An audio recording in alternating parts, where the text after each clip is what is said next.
I have chosen to read an excerpt from a children's book because I believe that the love of reading is one of the greatest gifts we can give our children. This particular selection is called How to Cheat a Dragon's Curse from the Heroic Misadventures of Hiccup the Viking by Cressida Crowell. It is one of my son's favorite series.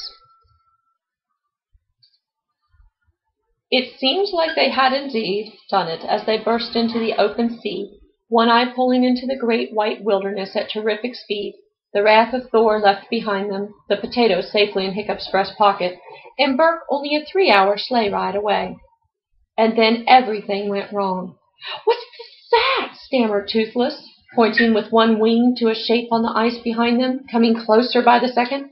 That was an enormous leaping driver dragon, far bigger and faster than One Eye, pulling a gigantic sleigh with one man in it, a very cross man, with an arrow wound in his bottom, a lump on his head, chewed-off mustaches, and a double-headed axe in one hand.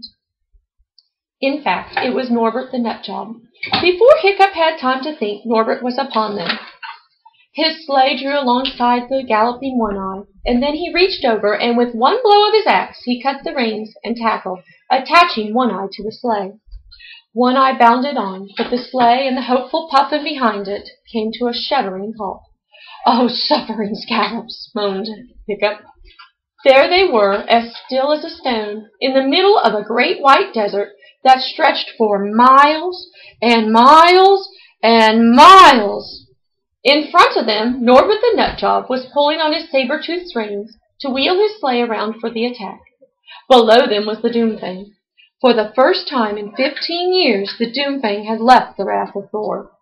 It, too, had stopped when the sleigh stopped. In fact, the sleigh had come to rest right in the center of its terrible green eye, as if it were a target. And a target it was for Norbert the Nutjob. Norbert leaped into their sleigh, tall and terrible and completely crazy. "Aha!" roared Norbert the Nutjob, his tick dancing for pure, horrible, murderous joy. "I've caught you, you revolting little blonde assassin, and now I shall teach you not to hit people on the head with their own vegetable." Norbert the Nutjob raised his axe over Kamikaze, and he was about to bring it down when Hiccup said loudly, "I wouldn't do that, Norbert." Hiccup felt in his breast pocket and drew out the potato with the arrow still stuck in it.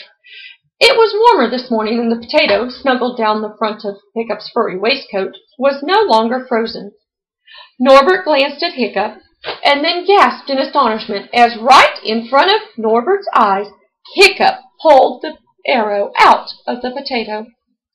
For as Hiccup had suggested earlier to Norbert, the arrow slid out perfectly easily now that the potato had defrosted.